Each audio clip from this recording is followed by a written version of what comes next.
That's the best way you can put it. Yeah, man. We should go in like a spelling bee. Like, what is this atmospheric? Oh yeah, we know. I don't know if that's like I don't know if that's a spelling bee. I think that's more of like a thesaurus competition, a dictionary competition. I don't know.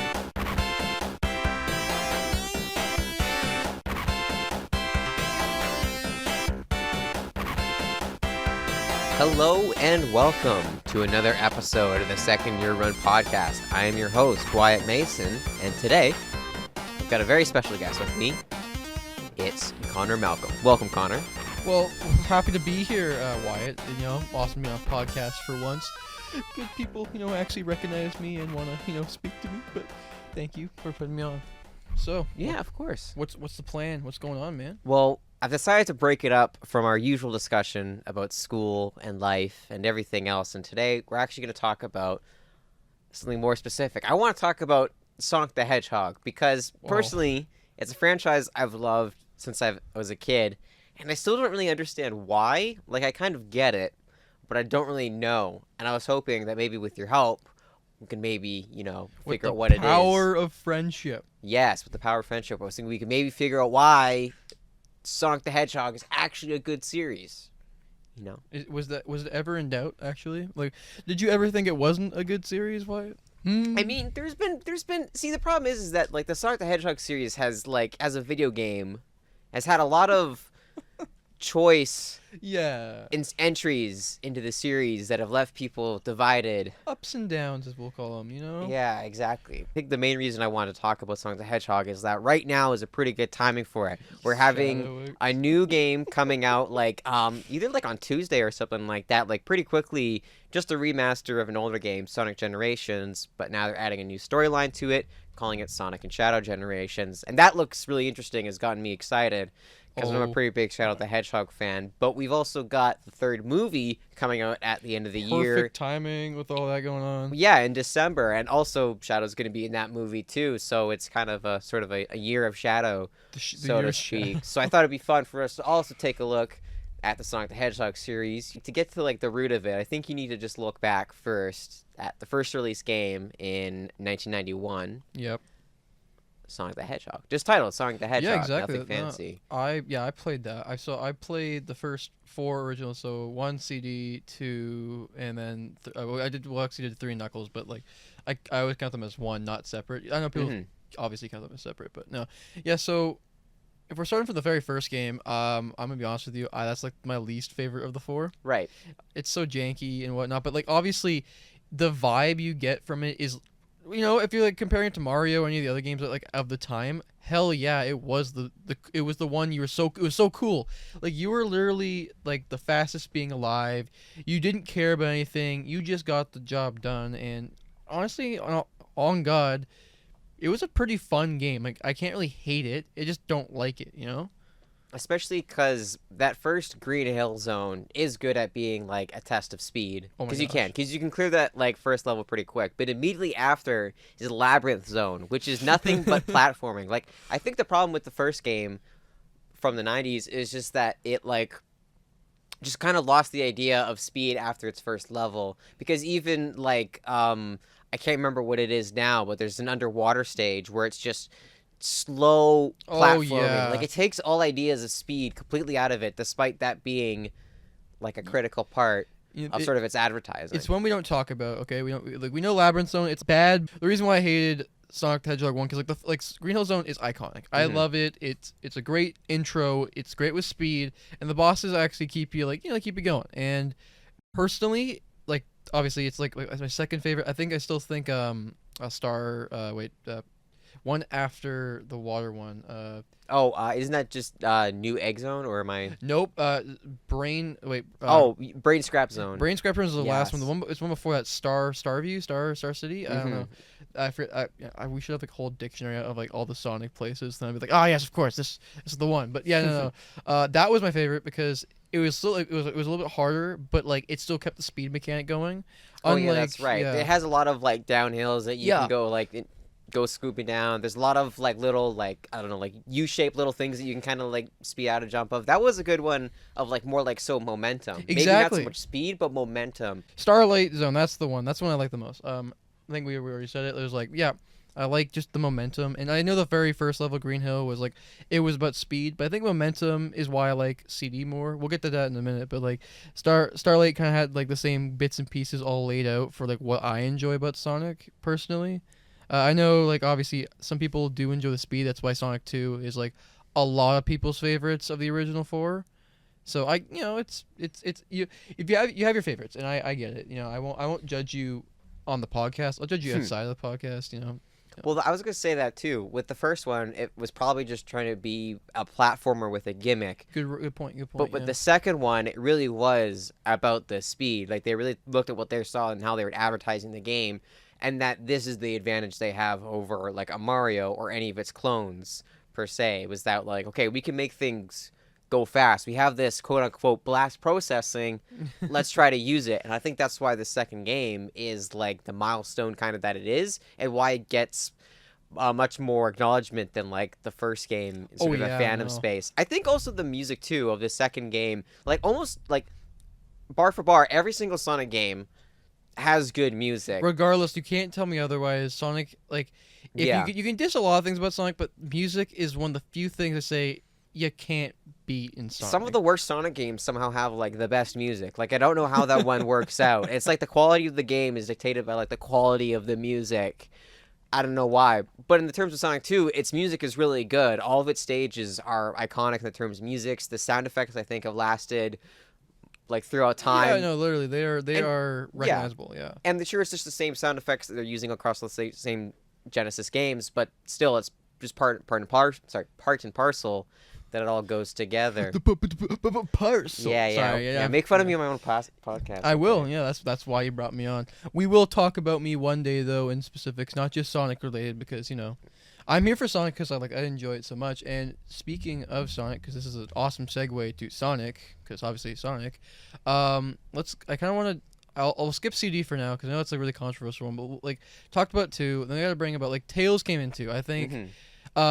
The first sidekick to come in, and I have to admit, I didn't like Tails at first. Like I legit. So funny story. When I first played Sonic 2, actually I played it before any other one. I think it was the second Sonic game I played, because the first one I played was Unleashed. We'll get to that as well, because like I have played a lot of Sonic games, but Sonic 2. I was like, okay, I played it through with Sonic as well as Tails. It's like, but then I wanted to be able to play as Tails as a character. I'm like, I want to fly. For some reason, when I got to play as Tails, it just was trash, man. Like, honestly, I don't get what people's like, you just fly the entire time. There's like, you don't really have much fun with it. There's more adventure when you play with Sonic, because then you like have the challenge. I think overall too, with its stage design though, it just has better stage design. Like, maybe it's only like because like I've been playing Sonic 2 since I was a kid. That was my first Sonic the Hedgehog game, was Sonic 2, playing on my dad's Sega Genesis, and just because maybe I played it for so long now, it's like muscle memory at this point. Maybe that's why I think the stage design is so good. But I think also, like, even as a kid playing the game, there's something that was just very eye-catching about the whole experience, that you weren't going fast enough, that there was still enough decent platforming as well, that it wasn't purely about speed. Yeah. It was still about making time jumps. It was about using the speed in connection with your jumping and making it across. And now people can speedrun the game. Oh, yeah. I find that very funny, because people were like, oh, yeah, Sonic's like a linear game. I'm like, you're right, but at the same time, it's also like you have to still, you don't like just push down a button and let it go. You actually have to, quick time. You have to be ready, and that comes in later, like segueing to Sonic 3 and Knuckles. So, yeah, it's very abrupt, but Sonic 3 I like better than the Knuckles thing. Because in my opinion, Sonic 3 just had better levels overall, and when Knuckles came in and like its levels came in.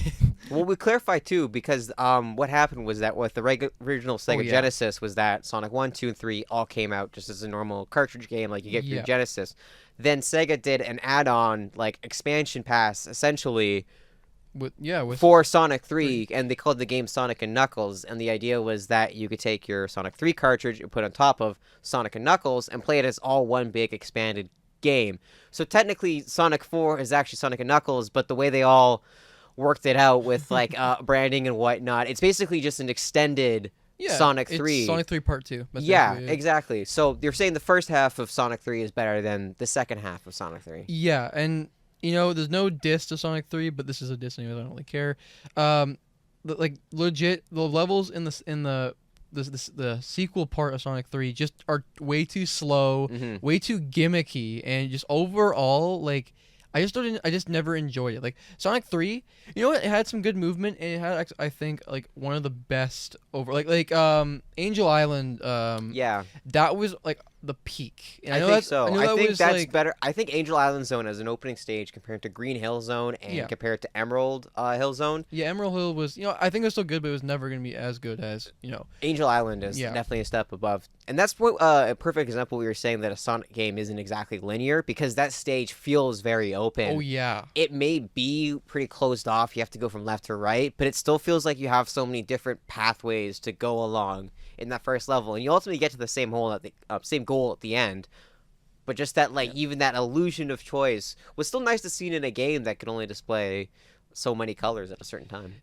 Yeah, when did I don't remember the dates when they came out. I'm not gonna look it up 'cause I'm too lazy, but Sonic 1 was 1991. Yeah. Sonic 2 was 1992 with Sonic CD coming out. Yeah, literally roughly 2 months later, I think. Yeah, like roughly around the same time. Sonic 2 and Sonic CD were so close in development that it's arguable which one is actually Sonic 2. Well, and they both take the games in kind of different directions because with Sonic CD, like through Sonic, even with 3, which came out 94. I think it was 4. I think it was 4. I want to say 4. Yeah, because I think they took a little bit longer to develop 3, and then with Ann Knuckles, I think came out probably quickly after, around the same time. I think it was 4 months difference because they had because originally they were going to come out roughly the same time. I think.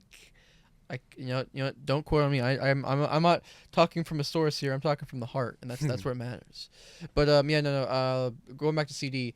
So I know that it was. I think it was the Japanese side was creating CD while Sonic 2 was happening in America. Yes, yeah, something along those lines. Yeah, Sega of Japan versus Sega of America. It was the two. Yeah. And so, when I played CD, I remember everyone telling me CD was the worst. CD was terrible. It's not about speed. It's about going to find these generators. And I think CD's in my opinion, the best of 3 with 3 reasons. One, story-wise, it was kind of the first one to implement an actual story. I know the first game was kind of, it had you had to defeat Robotnik. You had to go. Yeah, he's this polluter. You're an animal of the forest. You need to save the animal from the threat of capitalism. And that makes sense. In the second game, kind of goes to the same level, just bigger, and he gets the the big ass death egg.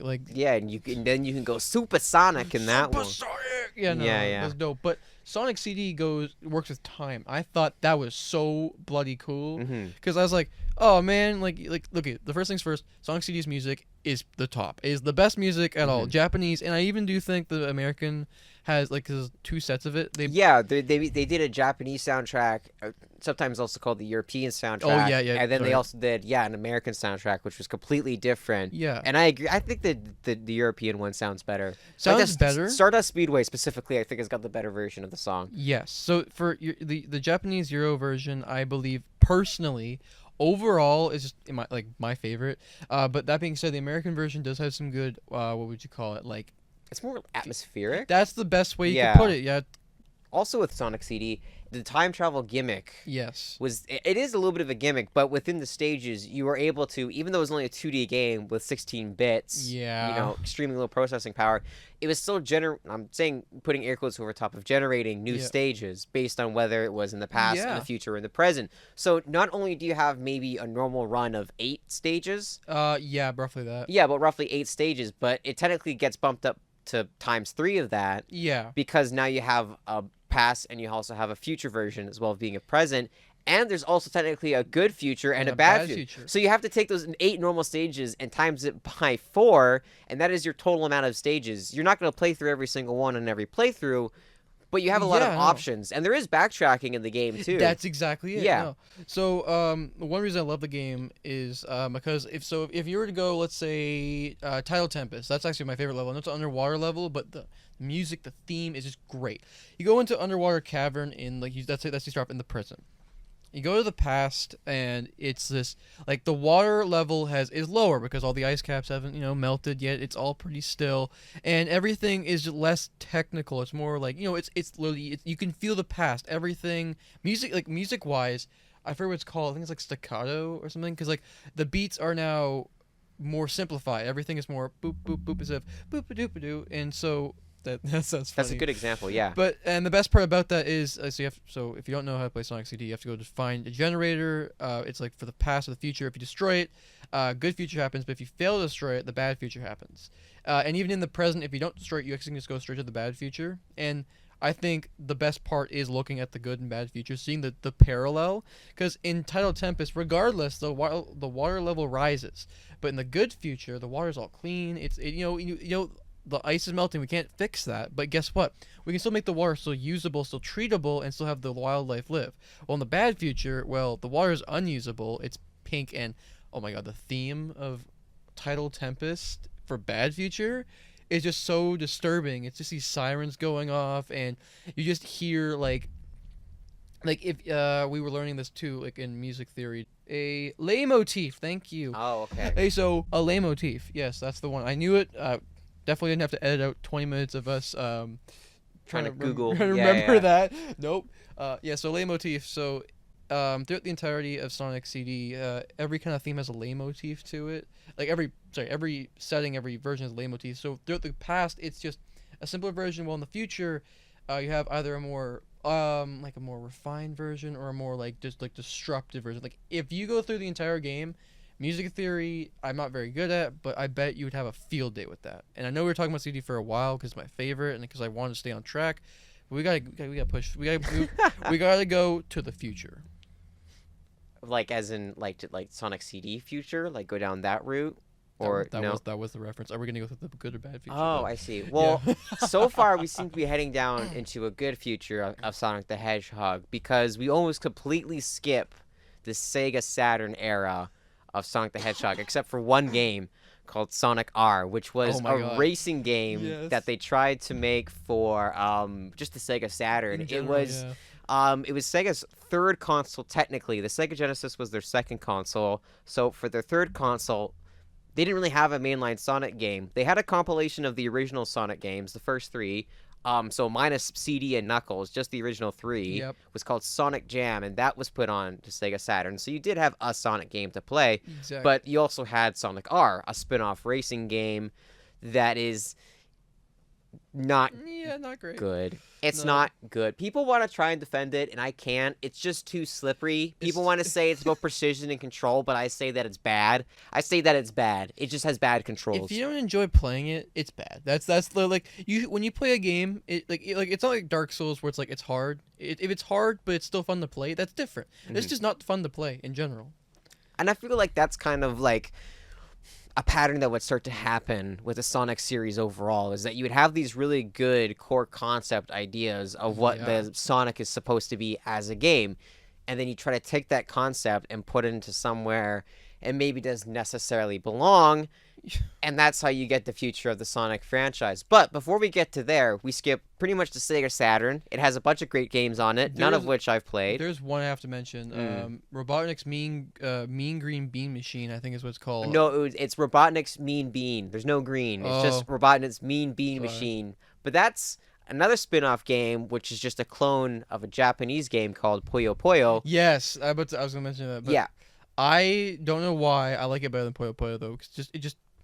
It's just so much stupider and funnier. And I just had to mention it really quick because I remember having, it was like a really pirated version of that. So it was like, I'm trying to remember. It was like this knockoff NES that you could play this game, and it had Sonic's face bit crunched on, and I saw, I'm like, oh, I can play Sonic the Hedgehog, and the Bean Machine shows up like, this isn't Sonic the Hedgehog. What the heck is this? So was it like so it was like an NES version of Mean Bean Machine? Yeah. What the what? Yeah, They took a 16-bit game and ported it onto an 8-bit console. What the hell? I was a stupid kid when I bought that thing, but it was like $5 at the time. So like, hey, I got Mario 1, Mario 2, which I never played because it's garbage. Sorry. Yeah, $5 is $5, man. But like, Jesus. Well, it's like 2000. Oh man, it'd be 2009. Yeah, holy. So I'd be 4. I'd be 4 years old. $5. That's pretty good. Yeah, because the crash happened in 8. Yeah, we don't talk about that though. Anyways, if we're also talking about spin-off games on the Sega Genesis, there was also Sonic Spinball. Oh yeah, I did play that. Which is a really good pinball clone, because in Sonic 2 there was a level called Casino Night Zone. By the way, we didn't get a chance to talk about the Sonic 2 levels. No, They're all great. Chemical Plant is great. Yeah, I but like Chemical Plant. Yeah. but Casino Plant Zone, not sorry, Casino Plant Zone.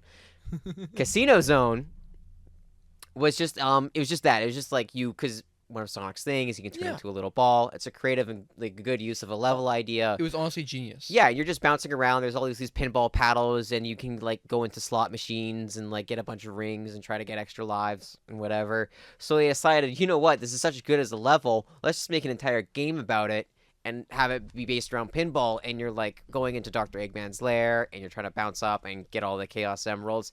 And it's really fun.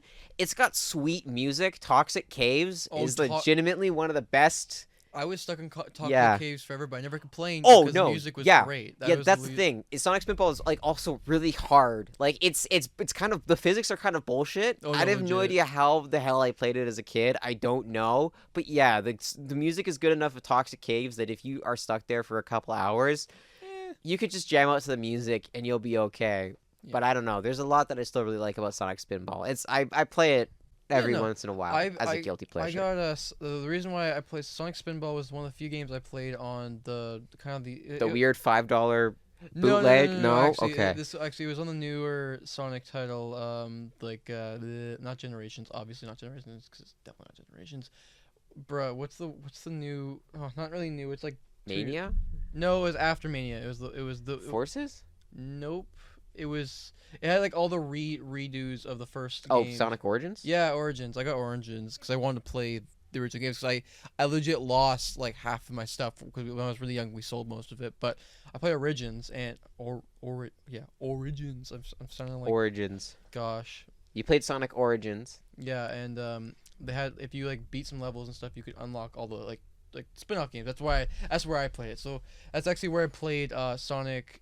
The first Sonic actually, but Sonic, because Sonic 2 was the first game I actually played that was an original Sonic. But yeah, no, we're getting off topic again because I have to mention more Sonic stuff. Sorry guys, let's push it forward. What's the next game we're thinking of? Well, we've fully covered the Genesis era. Yep. We've gone over the Sega Saturn era. Now we've entered the Dreamcast era of Sonic with Sonic's first venture into 3D. Sonic Adventure 1, which was really was a Sonic adventure in my opinion. It really felt like it. It took you all over the place. It was a fully 3D world, so it wasn't.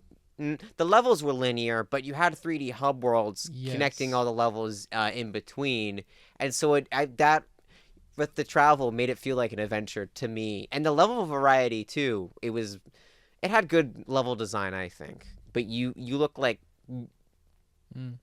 So I have to tell you all now. I'm so sorry. I'm not a true Sonic fan. I've never actually played Adventure 1 or 2. Okay. So I've actually I know the stories of them because when you're a kid and you have YouTube access, you're like, well, dang, you gotta watch the entirety of the Sonic Adventure series and know the entire story. So I was one of those kids who didn't actually play the game but got to learn the story, and I still think, without a doubt, Chaos was freaking dope. Like actually, the echidna stuff in like the first game was like pretty dope in my opinion. Sorry if you guys don't like that, but if you do like that, good on you. You're supporting my cause of how awesome it is. Wyatt, do you agree that the first game was kind of cool or nah? I do agree. I think there's a lot that I really like about the first game. I don't know about the first Sonic Adventure game. I don't know what it is. Maybe it's just the bad voice acting that I really like and enjoy. But no, it really tries to do something with Sonic. But it tries to do something with the characters too, where it's like more than just they have the chance of doing dialogue and voice acting and cutscenes, and they wanted to do it.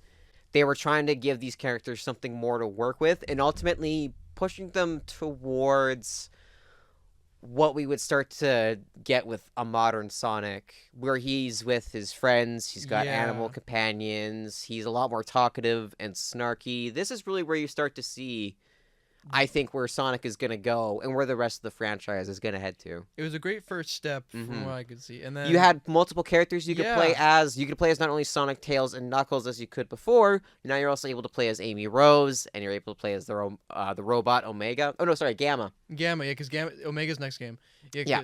Gamma's story I thought was kind of neat because It was, yeah. It was about this, like, because if you don't even know the flicky. general story of Sonic the Hedgehog, Dr. Eggman has taken all these animals and putting them inside of robots to just fuel the robots, essentially, and create these slaves out of the animals. So with Gamma, he's one of Eggman's robots with the, I guess you could say the animal portion still alive. It's a flicky, yeah, Right. yeah.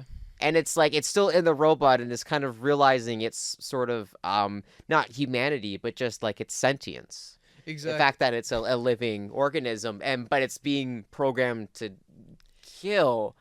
Yeah. Yeah, no, that's legit. It's a cool idea when they put it in. Because originally I was like, are they gonna go there? And then eventually, like, I mean, I like how they do it. Because eventually, like, I think because everyone's stories all kind of overlap each other. So like, Amy's story overlaps Gamma's, and I believe it was kind of her who kind of helped Gamma get pushing through onto like the right path. I believe. I'm a little rusty on that story. Like I remember 2 like the back of my hand, but Adventure 1 like Well, especially because Adventure 1 has those 6 different characters that you can play as, and you're right, they all do kind of dovetail together in a way, so that way as you play the 6 characters, you get a better understanding of the story overall as it goes into the final boss against Chaos. You finally get the full picture. Perfect While with Chaos. the sequel game, those 6 characters were taken away with just 2 versions of the same story. You know, the light mode and then the dark mode, Sonic versus Shadow essentially. But with the first game, you were given.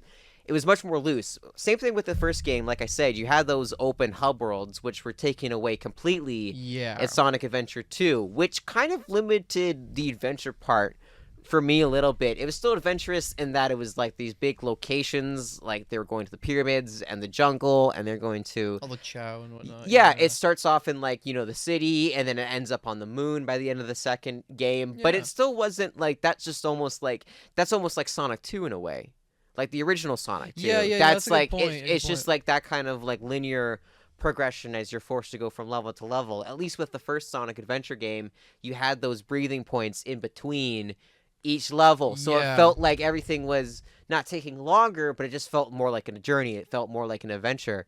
There's a certain part, too, at the end of Sonic Adventure 1 where you get thrown off, like, the big Eggman ship. Yes, right. And this is where you learn about the echidna stuff you were mentioning earlier with Tikal. Yeah. Not only are they trying to forward the characters of Sonic and his friends, they're also trying to further the story of the overall lore of the world with this game. They're really trying to push the envelope, honestly. Yeah, and do something they couldn't have done with the limitations of both the Genesis and the Saturn. Sonic Adventure 1 felt like an adventure. Yeah. I have to go back to 1 before you go and progress on to 2.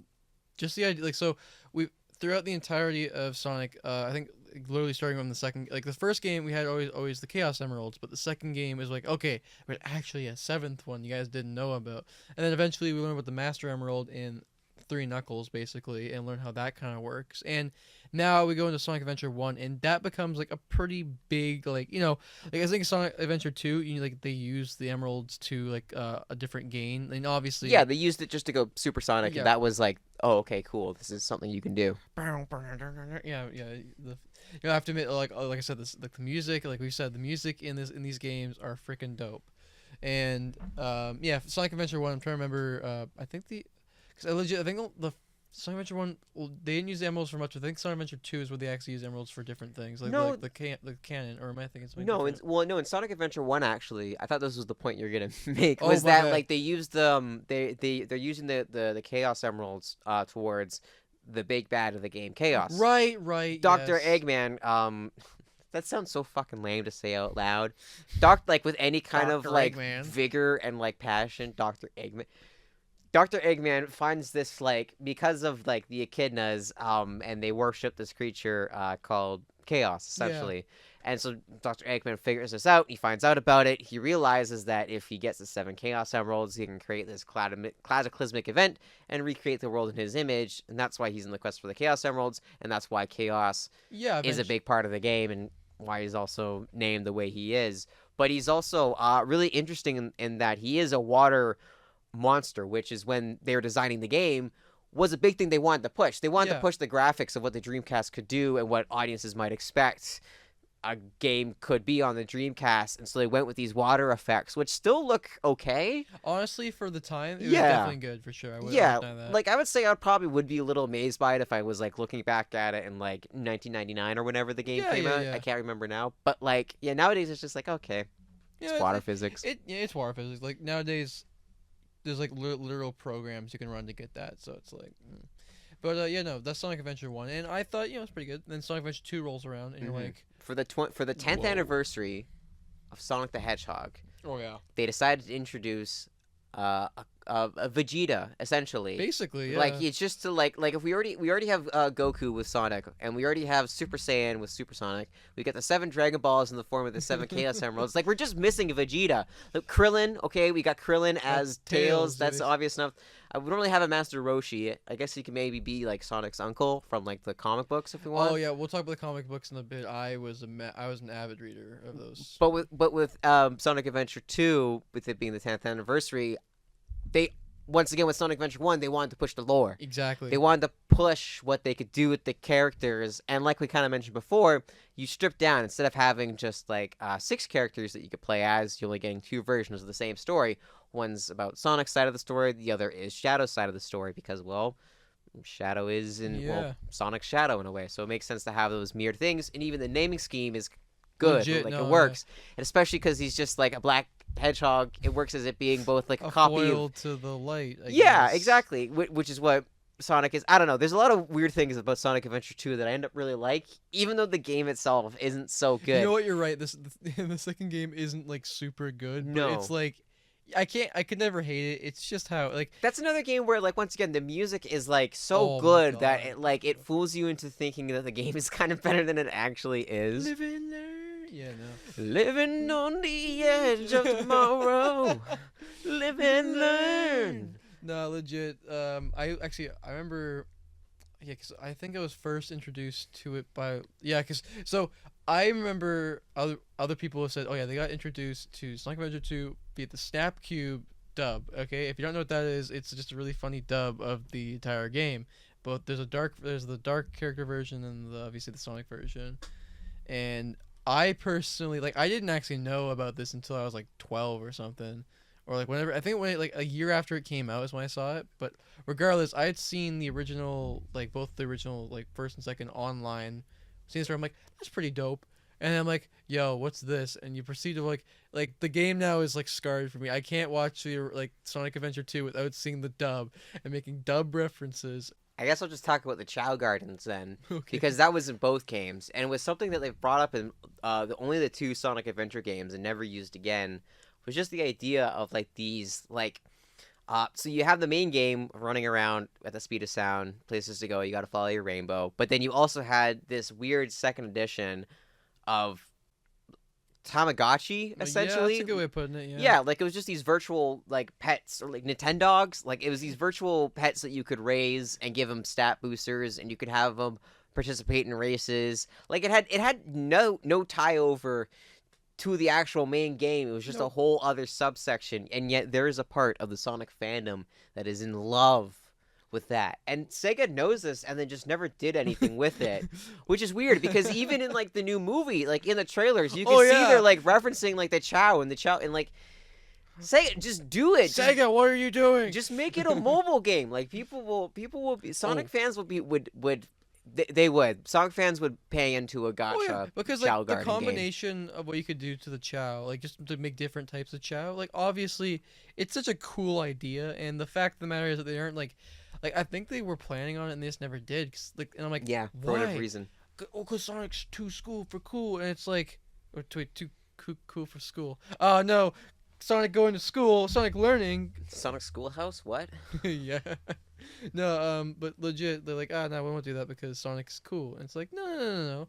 Hold up, what are you doing? You guys can make some profit here. You actually could, guys, think of the business here. Think of what we could do together. Make more products, guys. Just sell out. Be Mario. Come on. Is there anything else to really say about? Well, I guess with Sonic Adventure 2, the only thing you could really, because the gameplay was extremely similar to that of Sonic Adventure 1. Like playing as Sonic in both games is the same. So yeah, with both Sonic Adventure games, I feel like both of them have good level design. For sure. Like understanding how to make things fast, how do we slow things down, what are some gimmicks that we can do to make it interesting. So it's not, how do we make 3 different forest stages and make them all interesting and not boring. And they're able to do that with Sonic Adventure, which is not what I can say about Sonic Heroes. Oh yeah, which is the game that came after Sonic Adventure 2. So now we're done with the Dreamcast era and we're moving on to Sega going to third-party consoles. They're not doing their own consoles anymore. They're putting their games on GameCube, on Nintendo consoles, which is strange. We've never heard of that before. But the Sonic Advance series comes out on Game Boy Advance around this time. I never played the Advance series, but I heard it was so good that you had to play it. And I was like, well, no. I only ever played Advance 3. And you know what? Weirdly enough, that game has a Chao Garden mode in it. Oh, wow, okay. Yeah, so I take that back, actually. There's 3 Sonic games that have a Chao Garden mode in it. And you lied to me, Wyatt. Yeah, and that's one of them. And it's still weird. I don't know why it's in just at least with the Sonic Advance though, you could also like put it on your Game Boy and carry it around. So it makes sense that you would have it like your virtual pet with you as like a portable thing. But I only played 3, and with the Sonic Advance games, they're just RPG based basically. They're like just Genesis games. Oh, okay. Yeah, they're just 2D Sonic games that were coming out, and that's pretty much like that's it. Like, and yeah, they're good. They're okay. The problem is that the screen size of the Game Boy isn't super the Game Boy Advance isn't very large, and they had a tendency to put Sonic on the edge of the screen. So if you're running really fast and trying to keep your Sonic speed, you lose distance in front of you. So you can see plenty behind you of what you've already run past, but you can't see what you're running into, which makes platforming really tricky. Oh, yeah. And I think that could be some of the problems with like some of the Genesis games with its 2D platforming. It's just that if you don't have enough reading room to like react to what's in front of you, then it doesn't make the games fun. And I think that was a problem with that the Advanced series faced, that seemingly the 3D games could avoid, because hey, at least you could see in front of you. Yeah, exactly. You would think that would make it a good game, but no. Sonic Heroes isn't very fun. It's a game that gives you technically 12 characters to play as, but they're split across 3 groups of 4. So you have Team Sonic, Team Dark, Team Rose, and Team Chaotix. And it's just the same level design. You play the same. So unlike with Sonic Adventure, where you played 2 versions of the same story, if it was Sonic Adventure 2, Light and Dark, and if there was repetition of stages, there were changed stages to reflect the different stories because they're going down different paths. So they're you're not exactly visiting the same. Yeah, you're maybe visiting similar locations, but you're not going down the identical hallways. It's still different enough in the gameplay that you also ended up only doing it twice. Exactly. Or maybe, and then if you maybe want to replay sections, you replay them. But you're only playing the game twice, basically. Sonic Heroes has you play the exact same levels 4 damn times. Yes, and it is one of like the worst decisions they could have probably made in that regard, because it's just not fun after a certain point. I think the story of Heroes though is, I think, kind of neat. I mean, obviously, we kind of skipped Sonic CD. Like, one of the biggest point would be Metal Sonic. I think just any of like the Sonic counterparts, like so there's Metal Sonic, there's Mecha Sonic, there's what's the one on the first Death Egg? Is that also Mecha Sonic? Like, that's Silver Sonic. Silver Sonic, yeah, okay. So my opinion is obviously Sonic himself, obviously having like a counterpart, was such a genius idea. And obviously the timeline wise, people are always like, well, where does Sonic CD go? Because like, how could they have Metal Sonic before they had these? Yeah, I don't really know. Doesn't matter, because Metal Sonic spoiler alert for those who don't know, Metal Sonic is in Sonic Heroes, because guess who's the big bad? What? Metal Sonic? Mm-hmm. Who has seen that coming? No one, because actually that was a good twist. But if there's one thing in that entire game I thought that was a good twist, I didn't like the boss himself. I was like, it would have been kind of cool to fight an actual Metal Sonic and not some freaking Mega Dragon bastard. Also, Eggman kind of sucked in that game because like it was fake the entire time. He doesn't really do anything in the game. Yeah, that's kind of a problem I have, is that the game opens up with, "Hello, Sonic Heroes! I am Dr. Eggman, and I'm here to take over the world." And Sonic goes, "Okay, team, let's go beat Eggman." But then it just there's no continuation. There's no follow-up. There's no 3-act structure. It's not like Sonic Adventure 2, where it's a story about Eggman trying to find the ultimate life form, with that being Shadow the Hedgehog. And the reason why he knows about Shadow the Hedgehog being locked away in this government facility is because Eggman's grandfather, Gerald Robotnik, was on the Moon Emissary space arc, and he was there with Maria, who unfortunately died of both AIDS and a gunshot wound. Space AIDS. Exactly. Sending Shadow into this like, there's an actual like story going on there, and as maybe as convoluted as that sounds describing it on the podcast, as it's told in the game, it's done well and has caused it to become like a meme within the Sonic fandom of about a child being killed. It's so boogie, but you have to admit, it's like it's so well, it's because it's crazy for a Sonic game to have the death of a child be like. Well, I hope they actually. So speaking of with like Sonic 3 coming out, like I hope they kill her in Sonic 3. I hope that I don't like people killing children, but for this one thing, I'm glad you clarified. Connor, the allegations about you enjoying. No, I'm glad you cleared that up on the podcast. Yeah, I'd make sure. To everyone, I do not like killing children. I have never killed a children. After Sonic Heroes. Did Shadow the Hedgehog came out, or was it like was 06 before that? No, it was because Sonic Heroes came out like 2004. I think Shadow the Hedgehog came out in 2005. It was 05. Yeah, and then I think even Sonic Riders came out. Yeah, which was another spin-off. It wasn't actually that bad. But like Sonic R, it was a racing game, but it had a better concept of how to use the Sonic characters. And instead of like doing a kart racing game like you would with Mario Kart, they put them on like hoverboards, essentially. Which is a cool idea. Yeah, but and as a kid, you know what? That was probably you're right, the second Sonic the Hedgehog I played. I played the second game on Genesis, and then I played Sonic Riders on our Xbox that we had when it came out. And I thought I could barely get past the first stage, and then I couldn't beat the second stage at all. But I still thought it was an okay game. Good for you. No, I never played. Now everyone's like, yeah, it's okay. I'm like, okay, I don't care. Anyways, but Shadow the Hedgehog. Oh my god. Was another game that I played around that same time in about 2005 or so, and like I haven't played it again since.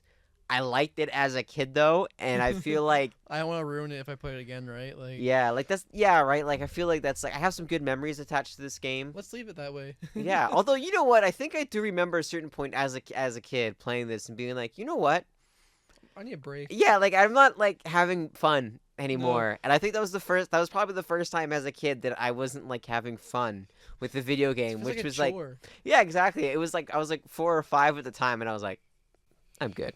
No, because like how you play Shadow. So if you guys don't know, Shadow the Hedgehog is a It's a multiple choice game. You basically choose your direction you go. Yeah, similar to like it was trying to do more with the story, like Sonic Adventure 1 and 2, and it was also more focused level design, like Sonic Adventure 2. Yeah. Because of course it would be, but like the actual gameplay of it. Because there were story decisions that you could try to change the quote-unquote outcome, but ultimately you still went on the same path. But there was a light mode and like a dark mode. So the thing with Shadow the Hedgehog was like, you would go down a really cool route. It'd be like a decent story, you know. It'd be like you'd play for like maybe an hour and a half per like section, I think, in total, and you're like, okay, great. Maybe you join up with Sonic and you defeat Eggman, or you defeat the Black Arms, or you actually join the Black Arms and stuff happens. Yeah, and by the way, the Black Arms are like an alien race, which kind of like that's partially the DNA of Shadow came from, which part of what makes him the ultimate life form is the fact that he's this weird crossbred, hybrid thing. Yeah. But anyways, you would put all that work in and be like, it's actually non-canon what you just did, so we have to do that another 8 more times to get in before you can do the actual like story thing, which I was like, okay, like I like the idea of getting multiple different endings, but not having to restart and like, because it's not like it's like multiple decisions. You at the end of every level you kind of make a decision, or like during the level, like kill the people, kill the aliens, kill all of them, or don't kill anyone, which is possible. I wouldn't do that. I would kill everyone because just it makes life easier in the end, less people to worry about. Well, I mean, shit. I guess so when you put it that way. it's not dark. Why? It's the truth. Well, speaking of dark. Oh yeah. This game is pretty dark. Oh yeah. Shadow the Hedgehog. You had guns. That was the thing too. Yeah, that like it was a Sonic the Hedgehog. Well, it wasn't even. it wasn't technically a Sonic the Hedgehog game. It was Shadow, Shadow the Hedgehog, but you're going around, running around as a cartoon hedgehog with guns. It was weird. I think that's probably why I liked it as a kid too, because I was like, this concept is just so out there as a Shadow with guns. What the fuck? Can you imagine like the pitch? You're just like, so hey guys, we need to make Sonic cool again. It's like, oh, well, what about Shadow? We haven't been using him. Oh yeah, we use Shadow, but we can't just use Shadow. Okay, well, I got it, guys. What if we use guns? You know, we'll just give Shadow a gun. Johnson, give that man a raise. Yeah, give him a raise. Give him a raise. Now he's doing God's work. But yeah, no, legit. I was like, okay, like, and, you know, I thought, what's the rating? Isn't like 14 and up or whatever? Because like, and there was like a higher rating than most normal games. Yeah, I was it's got a not a mature rating, but yeah, everyone not even everyone teen. It's probably got, I think it's T for teen. That's what we're looking for. Yeah. I find it so funny though, because I was like, this game here, it's like this is the wannabe people like, oh man, I want to play Call of Duty, but you're like, no. Let's play Shadow the Hedgehog. Let's play Shadow the Hedgehog, baby. That sounds like, yeah, that's what I'm talking about. That's real gameplay. But yeah, no. And so yeah, I never actually played Shadow the Hedgehog. It was one of the ones I never really played. But it was also ones I saw a lot of, and people would complain about it. But it was also like, you know what? It looked fun. I think it was one of the chore games, but I think it was fun. I think it looked fun. Well, this remaster of Sonic Generations that's featuring Shadow looks like it's drawing heavy inspiration of the storyline from Sonic Adventure 2. It has the final boss fight of Sonic Heroes as one of the bosses in the game. With the lizard, right? Or, the weird Bio-lizard, yeah. No, sorry, from Sonic Heroes, the ending of Sonic Heroes. Oh, Heroes, sorry. Yeah, with the where you fight against the giant Metal Sonic is like the weird dragon Panzer Dragoon thing. But then and then it's also taking like the storyline and like some of the lore of like the Shadow the Hedgehog games. It feels like that's why I'm really looking forward to this game, because as like playing the Shadow the Hedgehog game as a kid, you know, I didn't really quite understand it, but I still thought he was a cool character and there's things about him that I really liked.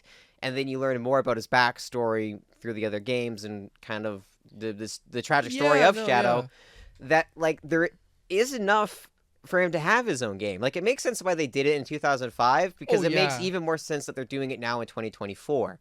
That they're giving Shadow his time to actually be a character, because it really feels like with the Sonic games, what we saw in the Dreamcast era and kind of going a little bit forward was that they really wanted to build up the cast. They really wanted to make this a proper franchise with iconic and recognizable characters. And Shadow, I think, has reached that point. I think Shadow and Sonic have reached a point of iconography about them that maybe the rest of the characters, like, people don't even know, like Vector and Charmy Bee and SBO and Mighty and Ray the Flying Squirrel. Like, all these characters that no one plays. Like, these characters that, like, smaller, you know, fans wouldn't recognize. Yeah. Sonic and Shadow are still iconic. Like, I think of, like, there was, like, the thing from, like, the 2005 E3 where it's, like, they've got, like, the Shadow, like, statue holding the gun, and there's the guy on the floor on that one. Or even just, like, I think as a recognizable kind of edgy character, that's what Shadow's become identified a little bit as. That he is this kind of Vegeta to Sonic's Goku. And I think that's partially why he's so recognizable, that maybe even a character who's supposed to contrast him, like Metal Sonic or Knuckles, doesn't have the same flair and energy about him that Shadow has. I feel like, though, Shadow became less... Like, so he started off as a rival. I think he evolved into being more than just Sonic's rival. He was Shadow the Hedgehog, the ultimate life form. He's different. He was trying to separate and be his own character. And I think eventually he did. Hey everyone, this is Future Wyatt coming in to tell you that this episode is going to become a two-part episode. Me and Connor talked for so long about one of my favorite subjects that it's just too long for one episode of the podcast. To celebrate the release of Sonic X Shadow Generations today, I decided to stop the podcast here, and that way you guys have some good background information of the series if you guys wanted to try out the game. Come back in on Friday when me and Connor talk about the movies and the rest of the Sonic the Hedgehog game series. Thanks so much for listening, and have a good rest of the day.